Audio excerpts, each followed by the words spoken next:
What's up, guys? Tony from Tony's Toolbox, back at it.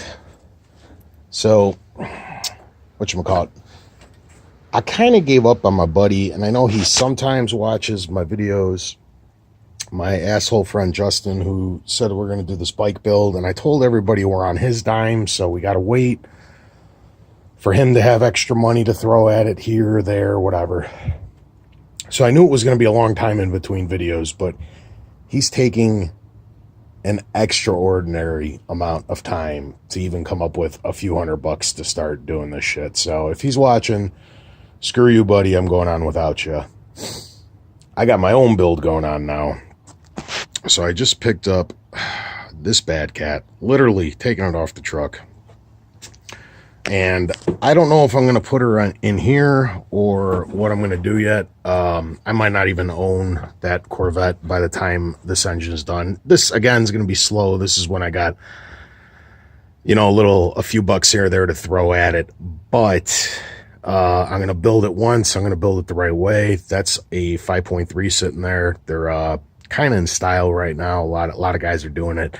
I was just looking at the 350 that's currently sitting in there. I'm not happy with the power.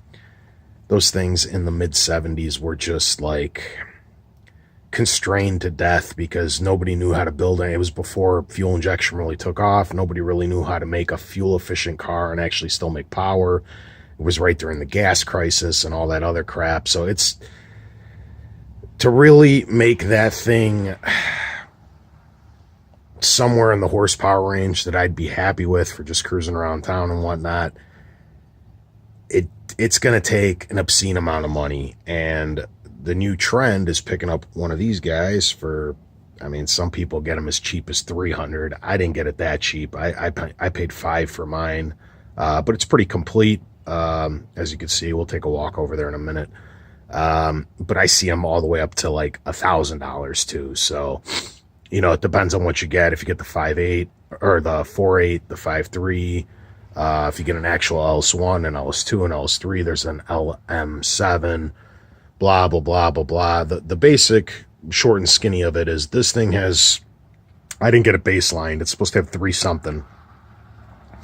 The cool thing is, when guys like with LS2s, LS3s, want to get a bigger cam in their car, they sell them for $50 used.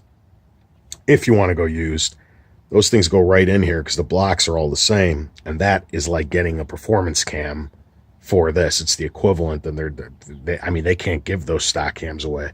Same things work with the heads. You got so many different options. I don't know which way I'm going yet.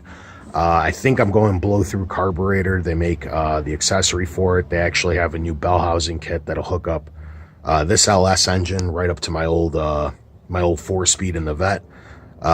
So everything should just sync right up. The motor mounts, they have adapters. Everything's just kind of dropping. Of course, I'm not just dropping this thing straight in. I'm going to build it first. But I literally took it off the truck a minute ago, so I got it on the engine stand. I'm going to kind of start putting some of this bigger shit, like put my my cherry picker away and kind of get it scooted into the corner. You guys know my garages, I don't have any fucking room for anything, but we're going to make it work. It's going to sit somewhere. It's going to live somewhere in this general vicinity. I'm going to clear off this bench so I can keep everything pretty organized as I remove everything. For sure, I'm yanking all the pistons. We're going to get all new rings, set it up for a little bit of boost. I don't know if I'm going single or dual yet. Not like it makes a ton of difference. Instead of running, 12 or 13 pounds on a single, you could run 6 or 7 or 8 on a per turbo on either side. Power's about the same. I just got to see once. My big problem is I'm not yanked because this motor runs excellent and everything's fine, and I still drive this car around. So I don't want to yank it until the last second because I still want to enjoy the car. You know what I mean? This is going to be one of those things where it's like the day that gets pulled, the next day that's getting put in, and maybe the next weekend or whatever, have it all plumbed, fine-tuned, and then go get it professionally tuned and all that so that, it's ready to rock again. My goal If anybody ever out there has had a project, you know you're supposed to double or triple it, but my goal is to do the swap this winter, to enjoy the Vet in its current form for the remainder of the spring and summer, and then it sits around 6 months a year anyway, and that's when I'm off of work for the longest amount of time, so that's when I'll be able to plop that puppy in. So yeah, let me clean up a bit. I do got to pull the trailer out so I can get it over here, and then we'll take a closer look at it, so on and so forth. I at least want to, I might separate it into a couple videos, but step one's definitely going to be yanking all the accessories off. I'm probably going to reuse some of that stuff, but the engine stand looks like it's got it, but it looks like it's sagging a bit. It's a 1,000-pound accessory, or a 1,000-pound hoist, and it looks borderline safe.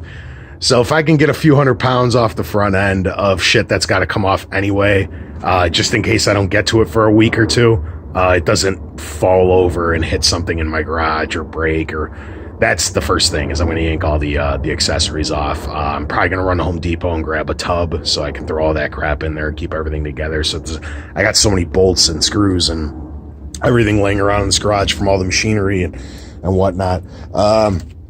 So this is kind of the introduction video to the engine build that I'm going to be doing. I mean, this is my one warning. I might say it one or two more times. Where the fuck is my lighter? I might say it one or two more times throughout the course of the upcoming videos that I obviously haven't shot yet, but this is not going to be like a how-to. This is entertainment. I haven't built one of these yet. It looks pretty easy. I have built engines in the past, but I haven't done one of these. So if you're looking for a step-by-step, every little single bolt put in, every single little where links to buy, every single part this is not the series you're looking for. Many people out on YouTube have built these 5.3s. They've set them up for spray. They set them up for single turbos, twin turbos, and they're literally dropping them in everything from 30s cars all the way up until modern, F bodies and shit. So there's tons of videos out there of way more in depth than what I'm going to do. I mean, you guys know how I make videos, you know what I mean? So, this is more for fun and for entertainment. Watch, hang out with me. Let's learn together sort of thing. Not a let me show you how to do everything, okay?